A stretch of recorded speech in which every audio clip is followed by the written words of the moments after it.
سخت و گزارش خیلی هم جالب رو خواهیم دید. مارکوس نیمان پهلوان است.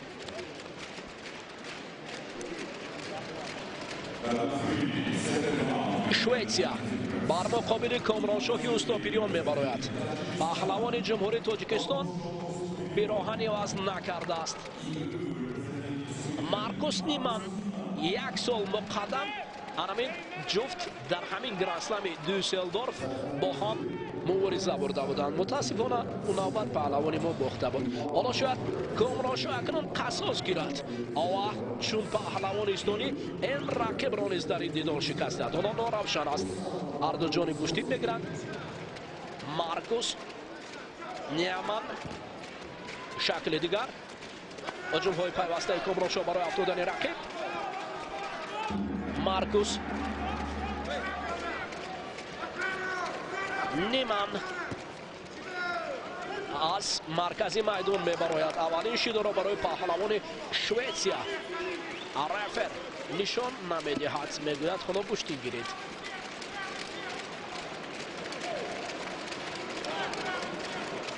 دوباره کامرانشاه اکنون گریبان رقیب را داشته است. باز میخواهد که این نوبت نیست رو او را از میدان برارد. برای برآوردن رقیب از میدان کوشش را به خرج میدهد. این پهلوانی پیراهن سفید پوشیده تاجیک برای هجوم کردن آماده است. حرکت واس اینجا شاید از جانب پهلوان شویتسیا انجام هجوم های بردار و خم می شود.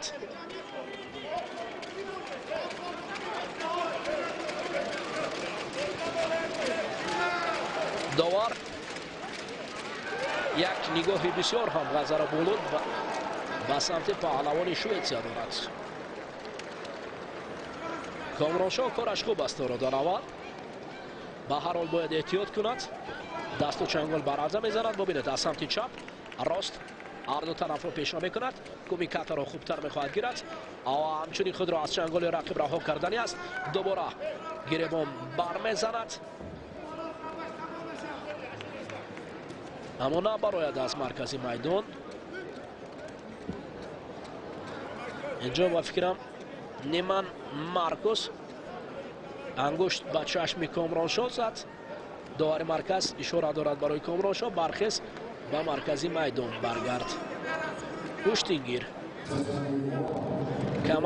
کمربند اصلاح نما در حالتی اگر هستند انگشت زدنی نیمان مارکوس نه اما خوب است میگوید داور مرکز. اشاره دارد که گوشتین گیرید.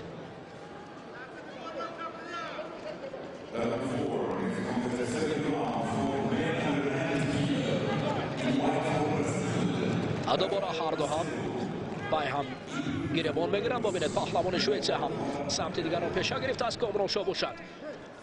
دست و چنگال برمیزند.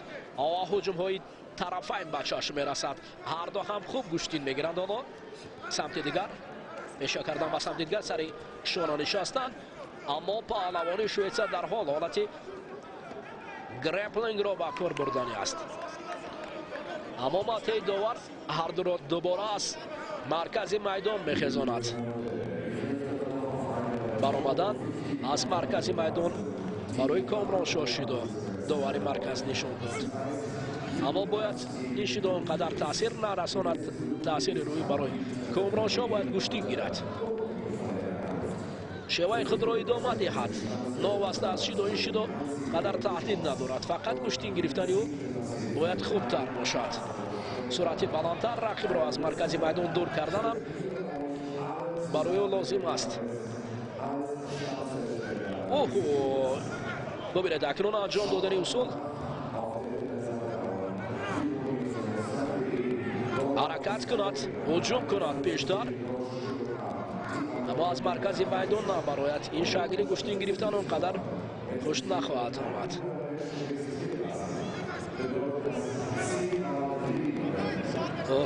دوباره این شکل گوشتین گرفتن تهدید برای شیدو. مارکوس نیمان شیدو. حالا شماره شیدو 1-1 است. بازپس شیدو رو میگیرند یا داوری مربی کامران رو آرام میکنند. برای کامران شاه شیدوی دیوم را داوری مرکز نشان میدهد. اکنون توکل باقی مانده است برای پهلوانی ما. این چی شیدو است که اکثرا پهلوانان ما از شیدو ترک میدان میکنند.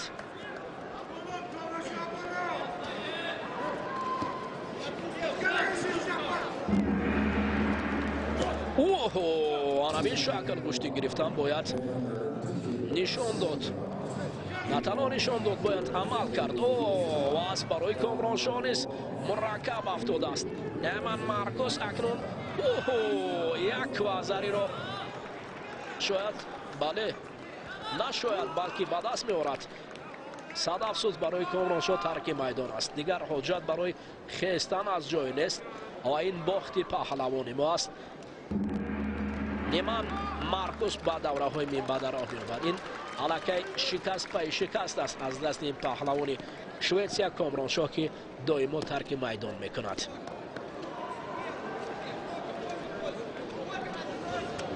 فقط شکر محمد میر محمدوف باقی مانده است.